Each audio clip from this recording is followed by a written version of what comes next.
Alright, so today I want to cover two electrical circuits, very similar but very different at the same time, and some of the approaches that we need to take as technicians when we're testing these different circuits.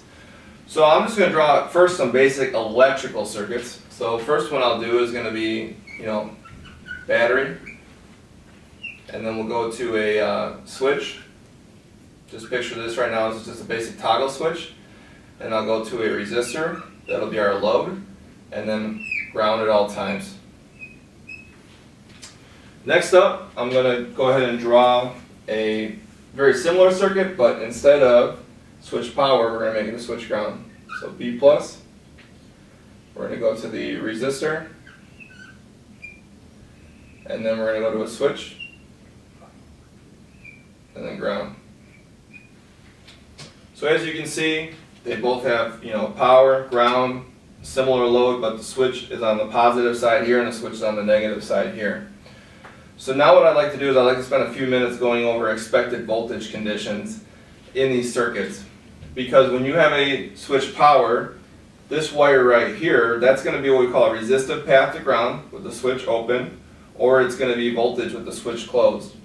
On your switch ground circuit, you're going to have a resistive path to voltage or power, and then 0 volts. So resistive path to power would be the switch open, and the switch closed, you're going to have 0 volts there.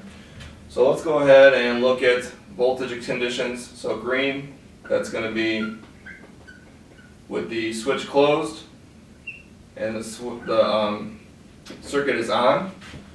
And then red is going to be switch open, and that would be really no current flowing, circuit is off.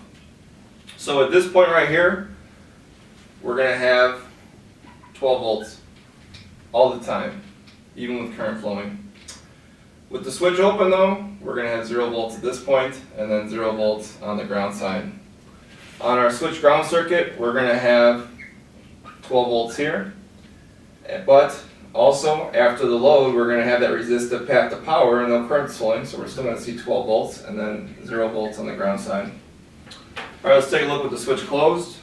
Still have 12 volts up here, and the one thing that's going to change is you're now going to have 12 volts here instead of 0 because the switch is closed. That resistor right there is going to take the voltage drop, and so you're still going to have 0 volts on the ground side, hopefully, right?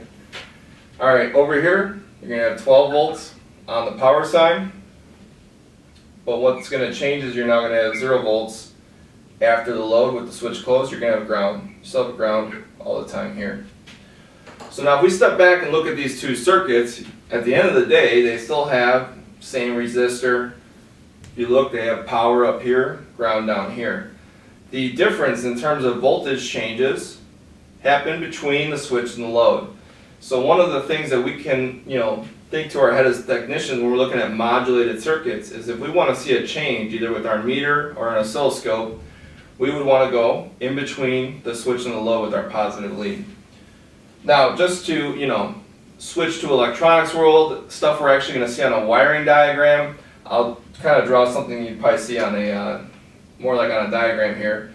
So maybe you're going to have, hot at all times written up on the diagram. I'm just going to say B plus, you go through a fuse, then you go to your load. Okay, and then all of a sudden all it says is, it goes to this box down here, they label it as some type of module, PCM or whatever.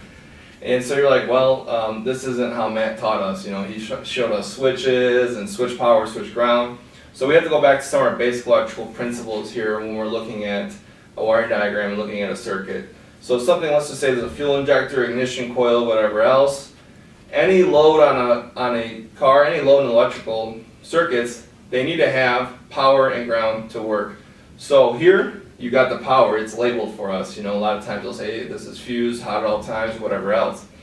So now we can assume, going back to our basic electrical principles, that this is power, this has to be ground. More so, we can say, okay, something like a fuel injector isn't something we're going to have on all the time. So we can say, hey, this is not only a ground, but it's a switch ground. And so you can kind of picture a circuit like this, more like this over here. And that's going to help us making determinations as to where to probe and then what to expect for results. So let's say now we are at the point where we are going to maybe look at things with an oscilloscope. we need to understand what is on and what is off, what is high voltage, what is low voltage. And these examples right here will kind of prove out why you need to be aware of this. So I'm just going to say, we're going to say that, this is now a modulated circuit, module controlled, and it's going to be 25% on. So 25% duty cycle. Let's go ahead and we'll start out with the switch power. And so if you look, let's just make a little imaginary oscilloscope here. And we'll say down here this is 0 volts and this is 12 volts. Going back to the changes that happen, we're going to probe somewhere around here to get our results. And if we look back, so when 0 volts is occurring, when we have 0 volts on this, that means that the switch is open, circuit is off. When we have 12 volts, the switch is closed, circuit is on. So we're going to see something like this. At 25% on,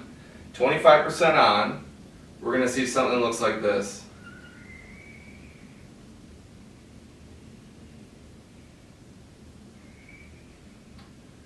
So you're going to spend less time at 12 volts, more time at 0 volts. So up here, this would represent about 25% of the time. Down here would represent about 75% of the time. Not to scale because I've drawn it. Okay, this is why, again, I fix cars. I wasn't an artist here, so just bear with me. But down here, again, 75%, about 25%. The important thing to understand is that the 0 volts means off. The 12 volts means on. Let's go to our switch ground circuit, which, by the way, switch ground circuits are much more common on a car, but we still have a lot of switch power circuits. Let's draw another imaginary oscilloscope here. 0, 12. And the thing that's going to change now is 12 volts means off. 0 volts means on, exact opposite.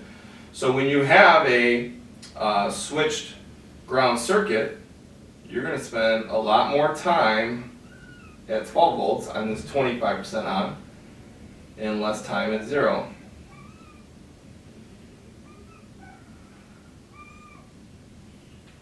And so now it's important for us to understand that being low and voltage, when you go low, that means that the circuit is on. Going high, that means the circuit is off. So as you can see, these are kind of mirror images of each other. And so that's why it's really important to understand where to probe, but also what 0 volts means and what 12 volts means, because it can be completely opposite depending on what kind of circuit you have. So hopefully you can apply this and hook up the scope to a car now and understand these modulated circuits better. Thank you.